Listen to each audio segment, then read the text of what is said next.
Welcome to Anews. I'm Umar Taslim and you're watching Türkiye Diplomacy.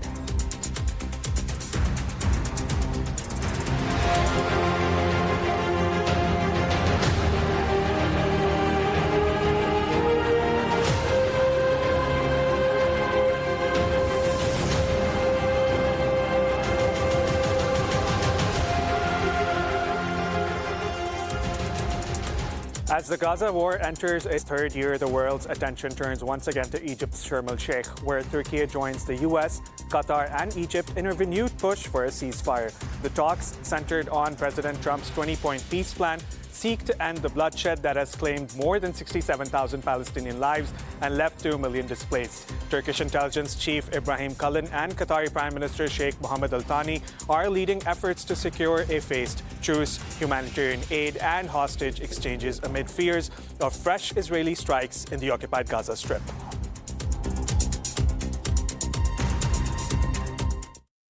Çok taraflılığın giderek aşındığı Birleşmiş Milletler Güvenlik Konseyi'nin insanlığın vicdanını yaralayan birçok meseleye kayıtsız kaldığı bir uluslararası sistemle karşı karşıyayız. Turkish President Recep Tayyip Erdogan participated in the 12th summit of the Organization of Turkic States in Azerbaijan on Tuesday.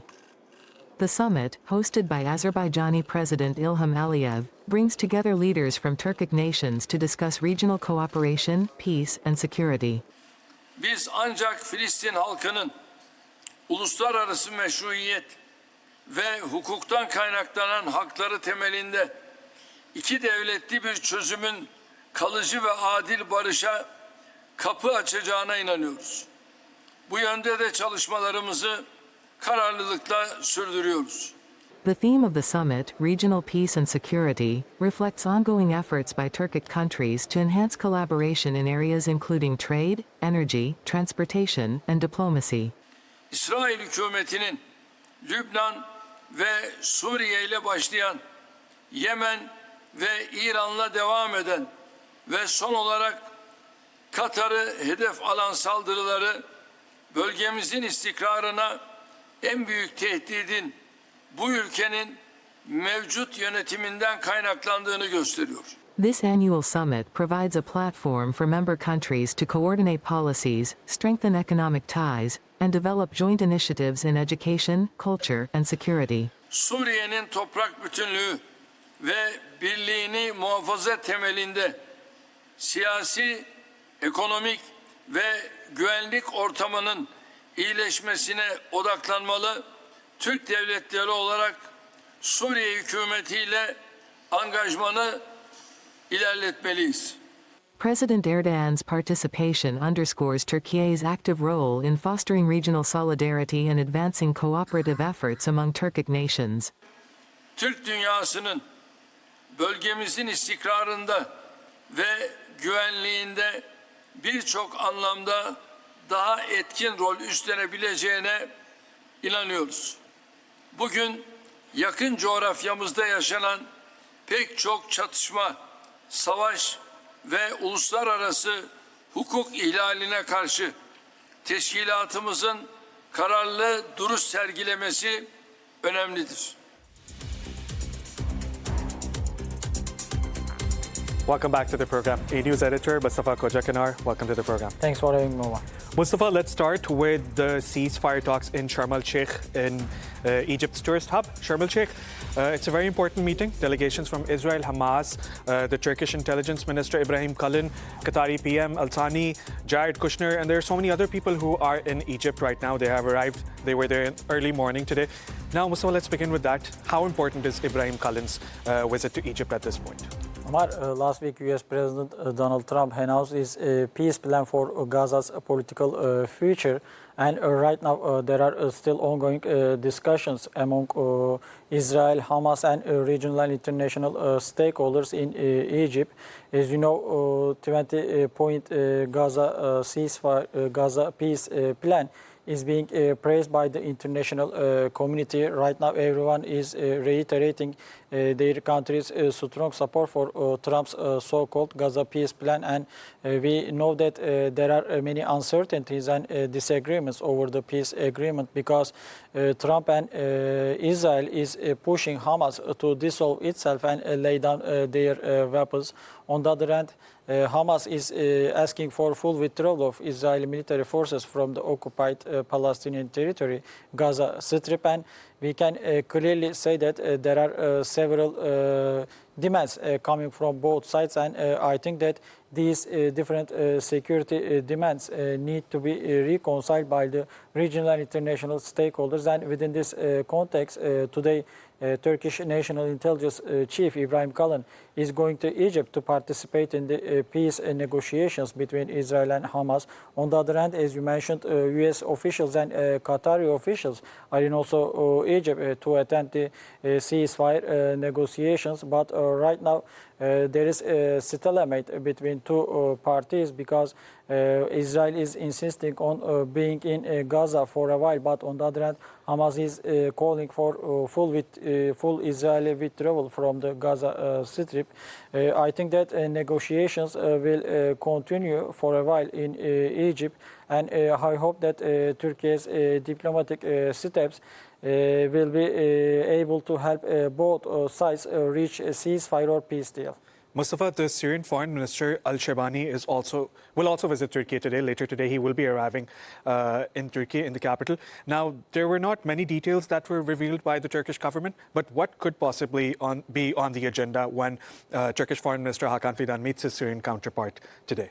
Well, as you mentioned, Syrian Foreign Minister is coming to Turkey today to meet with his Turkish counterpart Hakan Fidan. I think that both the Turkish and Syrian delegations are discussing all aspects of bilateral relationships between Turkey and Syria, exchanging views on the latest security developments in the Middle East. As you know, on the sidelines of the United Nations General Assembly, Turkish President Recep Tayyip Erdogan also welcomed his Syrian counterpart Ahmet el-Sheikh to the Turkish house in New York, and Erdogan reaffirmed Turkey's ironclad support for Syria's unitary structure, territorial integrity, political stability, economic prosperity, and national security. And right now, Turkey is always supporting Syria's efforts to rebuild and reconstruct the country. But right now, we have to talk about security challenges for Syria's political future. I think that right now, there are two imminent security challenges for Syria, and one challenge is the internal one, and the second challenge is the external one. If we want to talk about internal security threat to Syria, I think we have to mention about PKK terror group, Syrian offshoot, PYD, YPG. As you know, under Obama administration, United States was seeking local forces to deal with the Daesh security threat, and Obama administration cooperated with PYD, YPG terrorist forces to eliminate the Daesh terror threat. But at that time, Turkey reiterated that one terror group cannot be defeated by using another one. And since then, United States is still continuing to give its strong support for PYD, YPG dominated SDF. SDF means Syrian Democratic Forces. I think that United States is changing the names to hide their strong support for terrorist organizations, because United States is recognizing PKK as a terrorist organization, but Washington does not recognize PYD, YPG as PKK's Syrian branch. And within this context, PYD, YPG terrorist forces are still active in northern Syria. In March, we know that new government in Damascus may then reach an agreement with PYD, YPG dominated SDF. But right now, SDF is not committing to its promises under the deal signed with the new Syrian government.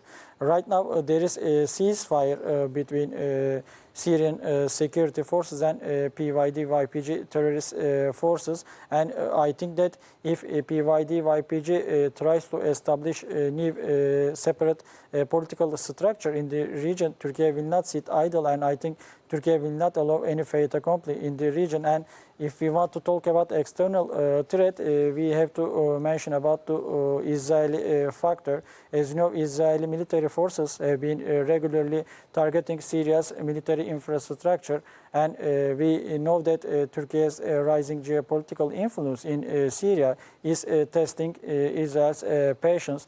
Israel's embattled Prime Minister Benjamin Netanyahu is urging U.S. President Donald Trump to take actions against Turkey's rising geopolitical influence in Syria. But on the contrary to expectations of Netanyahu, Trump publicly sided with Turkey and Turkish President Recep Tayyip Erdogan, and he called upon Netanyahu to be reasonable if Israel wants to deal with its bilateral security problems with Turkey. Yes, Turkey reiterates at every opportunity that it doesn't want any military confrontation with Israel over Syria, but it doesn't mean that Turkey will turn a blind eye to Israel's military actions in the region. I hope that today's meeting between Turkish Foreign Minister Hakan Fidan and his Syrian counterpart will yield positive results in terms of bringing long-standing peace and stability to Syria.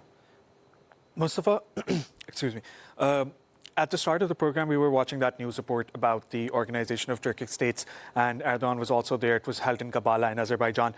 Mustafa, there are so many things that the Turkish president mentioned, and but the most important takeaway from that meeting was that President Erdogan reiterated that Israel is still the biggest threat, not only to the region, but also globally. And there were many other things that he discussed as well. He said Turkic states must play a more crucial role in today's geopolitics. He said there's more cooperation needed, there's more collaboration needed in terms of economic issues, in terms of political issues.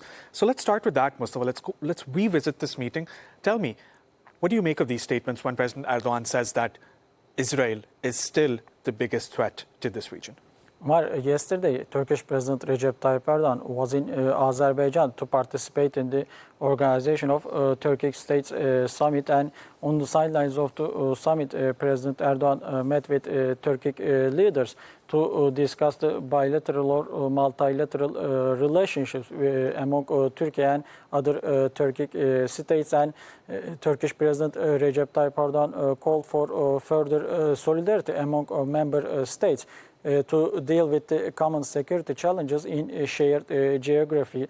On the other hand, President Erdogan also mentioned about Israel's security threat against peace and stability in the Middle East. We are always saying that Israel is pursuing expansionist geopolitical agenda in the Middle East, and President Erdogan warned these countries about Israel's security challenges in the region. And within this context, President Erdogan called for unity and solidarity among Turkic states to cope with the regional and international security challenges. On the other hand, no one is recognizing the legitimate rights of the Turkish Cypriot people living on the Cyprus island. Turkey is the only country in terms of recognizing the Turkish Republic of Northern Cyprus as a state, and President Erdogan yesterday also called other Turkic states to recognize the TRNC's sovereignty and political reality on the ground. I hope that Turkic states will cooperate with each other on several issues to ensure international peace and security, because right now everyone knows that Turkey is playing an important role in terms of upholding international peace and security. In recent times, Turkey has become the center of international diplomacy. As you know, Turkey is accelerating its diplomatic efforts to reach a ceasefire between Israel and Hamas. On the other hand, Turkey is also accelerating its diplomatic efforts to reach a ceasefire or a peace deal between Ukraine and Russia. I can clearly say that Turkey has become the center of regional and international diplomacy. U.S. President Donald Trump yesterday also hailed President Erdogan's role in advancing a ceasefire deal, peace deal in Gaza. Right now, everyone is recognizing Turkey's diplomatic leverage in the international politics, and right now all countries are praising Turkey's diplomatic initiatives in terms of ensuring international peace and security. And yesterday, President Erdogan also hailed Turkey's diplomatic steps in terms of ensuring peace and stability worldwide. I think that Turkey's new diplomatic initiatives will yield positive results in terms of bringing long-standing peace and stability both to the Middle East and Eastern Europe. Mustafa, I completely agree with you when you say that obviously everyone is depending on Turkey to solve problems, regional problems, not just regional problems, but also global issues.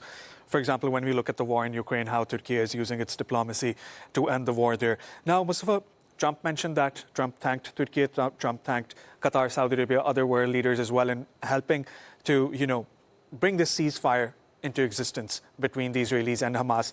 Now, Mustafa, like you mentioned, that no one recognizes the Turkish Republic of Northern Cyprus.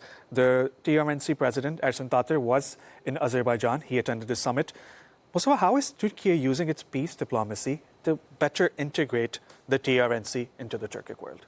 Omar, as we mentioned, right now no one is recognizing Turkish Republic of Northern Cyprus as a state except Turkey, and on every international platform, Turkey is mentioning about the legitimate rights of the Turkish Cypriot people living on the Cyprus island.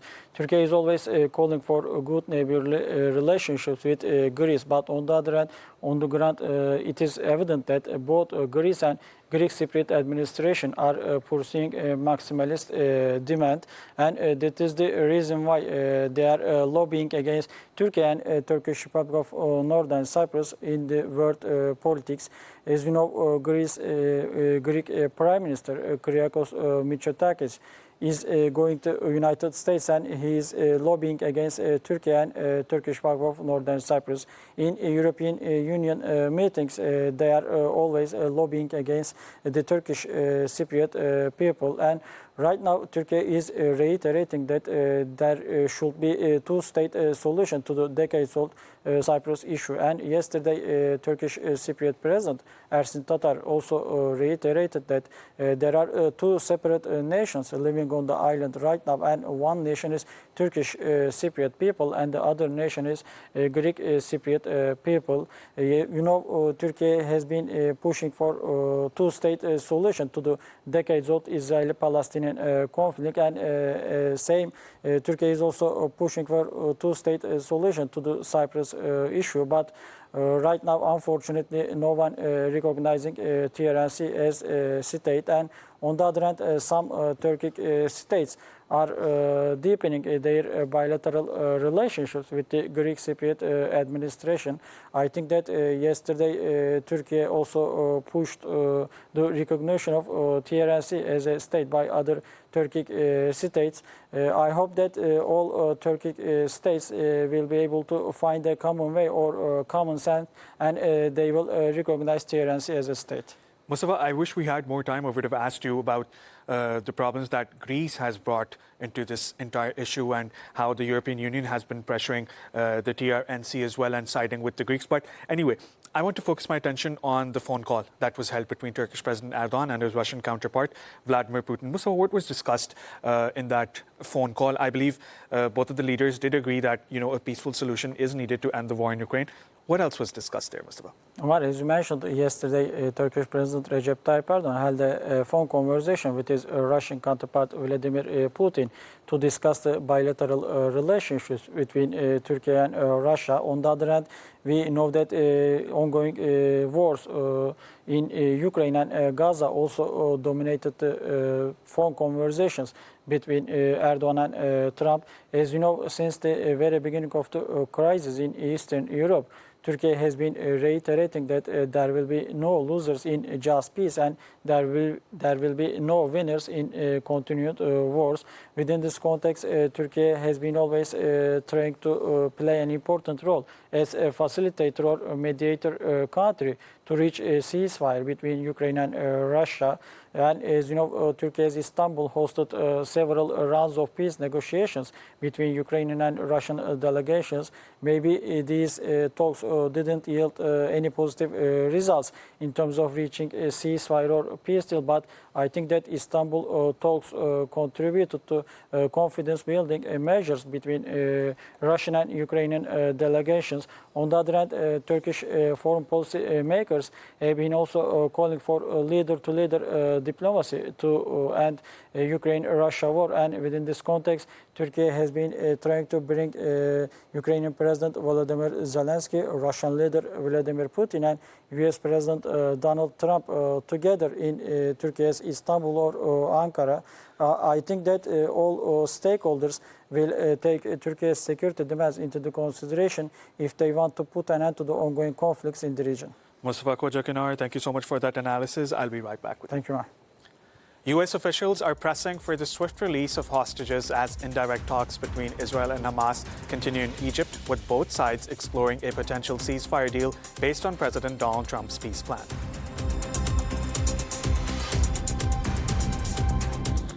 As Israeli forces pounded parts of Gaza on Tuesday, group said it wants to reach a ceasefire deal based on US President Donald Trump's plan. But it says it still has a set of demands, underlining how challenging the indirect talks with Israel and Egypt, which began on Monday, are set to be. In a televised statement, senior Hamas official Fawzi Barhoum said its delegation in Egypt was working, quote, to overcome all obstacles to reaching an agreement that meets the aspirations of our people in Gaza. Among the conditions, Barhoum said a deal must ensure an end to the war and a full Israeli withdrawal from the Gaza Strip, terms that Israel has never accepted. Israel, for its part, wants Hamas to disarm, something the group rejects. Both sides have endorsed the overall principles behind Trump's plan. It would see fighting cease, hostages go free, and aid pour into Gaza. Arab and Western states have also backed the plan. The talks appear the most promising yet for ending a war that has killed tens of thousands of Palestinians and devastated Gaza. US officials have suggested they want to initially focus talks on a halt to the fighting and the logistics of a hostage and prisoner release. But sources told Reuters Trump's 72-hour deadline for the hostages' return may be unachievable for dead hostages, as their remains may still need to be located and recovered.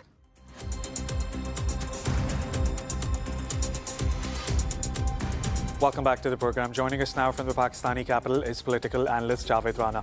Javed, welcome to the program. Thank you, Umar. Javed, let's start with this crucial and critical meeting taking place in Egypt today. Tell me what's your analysis and what do you think the outcome could be after all of these sides meet in Egypt? Well, this is the third day in the talks, and the fact that the Qatar Emir is in Egypt, the fact that Donald Trump has sent his Middle East special envoy, and the fact that he has sent his son-in-law, that looks like it is a kind of an intense push. Because it seems that the pressure is so much on the Netanyahu government that it has to be seen doing something, at least on this so-called peace plan. My understanding is that the entire focus is going to be on the release of captives, and that is going to be the focus of Netanyahu's government.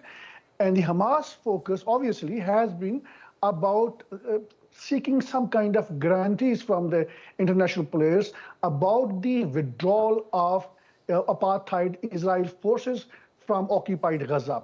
Now the problem is that Israel is willing to move little beyond the coastal area that is known as a blue lines, and then it doesn't want to move beyond that. I mean, under the so-called proposed peace plans and some of the negotiations which have already taken place, that the demand from Hamas is that to begin with, that they need to move to the yellow lines, That means at least around about 60% of Gaza needs to be vacated from the withdrawal of Israel troops. Now the problem is then there is another very bigger irritant, and that is about the buffer zone. Apartheid Israel want to retain its illegal occupation up to 25-kilometer long stretch of area along with the apartheid Israel's already occupied territory known as Israel. So again, in that context, I think there are sticking points, there are big irritants, because the apprehensions by Hamas, and I think those apprehensions have been shared by most of the analysts in the world, and that is that once captives, the prisoners of war, are set free by Hamas, once their remains of their dead bodies are handed back to Israel, and then within days, under one false justification or another, Israel would resume genocide. So therefore, I think during these course of negotiations, Hamas indirectly is seeking guarantees that what if Israel resume bombing? What are the guarantors are saying about it? I think this is the problematic area. But my understanding is that rest of the points, 21 points, they are not very much relevant to the ongoing negotiations. If we think that there would be a two-state solution as a result of these talks, I think we should not befool ourselves. We have to be very pragmatic and realistic. For Palestinian, for Hamas, what they immediately need, they want to end this genocide. They want resumption of aid inside Gaza. These are the immediate requirement. And then, for a longer period of time, what they are discussing, something I early on pointed out, is the withdrawal of Israel forces. That is becoming a problematic area, and I think that is why these talks are somehow or the other are stretching out. So far, we have not seen any tangible results. I can assume that there is a possibility that there might have been some progress, particularly about the exchange of the prisoners of war. That is a greater possibility. For that to happen, there needs to be a logistical arrangements. And a bigger problem, Omar, here is that there has to be an end to this bombing, because unless there is at least suspension of genocide, Hamas cannot locate the captives. Where are they? Where are their dead bodies? Where are their remains? For that to happen, I think there has to be some kind of a suspension in bringing an end to this genocide. That is not happening. Despite the fact that Donald Trump has been publicly calling apartheid Israel that this is the time they need to end the bombing. And I think that is not happening, because of which I think there is an unnecessarily delay. And as long as there is some kind of a ceasefire, at least maybe for a couple of days, at least maybe for a week time, Hamas is not in a position to locate these captives, and that is becoming a problem right now. Javed, you've talked about security guarantees. You've talked about how Hamas could say that Israeli forces need to evacuate the occupied Gaza Strip. What other changes could Hamas ask for from the negotiators, especially the Israelis and the Americans? Well, I think at this particular point of time, Hamas doesn't have good options, because under this so-called peace plan, part of the plan is also to demilitarize Hamas organizational setup. Part of the plan is also to disarm it. But at the same time, I think my understanding is that the Hamas is willing to hand over power, not to the Tony Blair, the mass murderer of Iraq. Hamas is willing to hand over power to some Palestinian group. And that is where it is going to focus on. And that is where my understanding is that it has been focusing on that in the long run, for a permanent peace. Let the Palestinian rule over Gaza. Now, the kind of the arrangement that Donald Trump has come up with, and then it has been backed somehow or the other by the Muslim leaders. That is a kind of very it's a slippery slope. The situation can go towards any direction. Donald Trump is a very unpredictable. We don't know what is going to be his strategy. In the morning he has a one policy. By the evening, I think he changes his mind. He comes up with another policy. So therefore, I think at least some relief has to be there for a desperate Palestinian population. There is artificially built up of famine. People are dying out of hunger, and that is where the ceasefire agreement has to be there. So at this particular point of time, instead of discussing the longer objectives by Hamas, I think they are more focusing on the temporary relief. But at the same time, what they are really focusing on is about the withdrawal of Israeli forces from Gaza. And I think then Israel's justification, which I believe is a very false and cruel justification, that as long as Hamas is not disarmed by the Muslim countries, they call it international stabilization force, Israel troops would stay inside Gaza. This is a problematic area. The countries like Pakistan, supposedly, if its troops are allowed to be as a peacekeeper, Pakistani military would not go against Hamas. Pakistan military would not disarm Hamas, and it will be extremely difficult for a country like Pakistan to have any direct negotiations with any Israeli military generals or their troops who would be stationed there. So I think there are clearly problematic areas, and right now as we speak, let me rephrase it. The focus of apartheid Israel is to secure the release of the captives. And the focus of Hamas is to seek guarantees from the international players about the withdrawal of Israeli troops and pushing its agenda to basically at least to push Israeli troops towards the border. So these are the sticking point. Let's see how things unfold. But these are indeed very tough negotiations. It is not that easy for the international players to negotiate with Hamas. They are very smart. They know how to handle their opponents on the negotiating table. Javed, you were talking about how Pakistan's military could help the Palestinians. And, such an idea was also floated by the Indonesian president at the UN. He said there should be a peacekeeping force for the Palestinians. And similar thoughts were also shared by the Colombian president, who said that there should be an army which goes to the occupied Gaza Strip and breaks the siege. Do you think that such ideas are logical and could be put into practice? And what limitations could they face?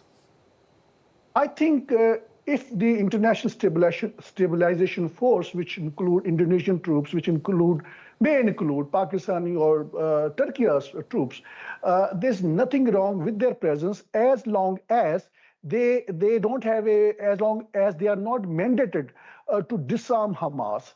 I think that is a bigger problem. All these Muslim countries cannot afford to get themselves involved in a very dirty work which Israel wants them to do, because something which Israel has not been able to do during last 2 years bombing and through an unprecedented genocide.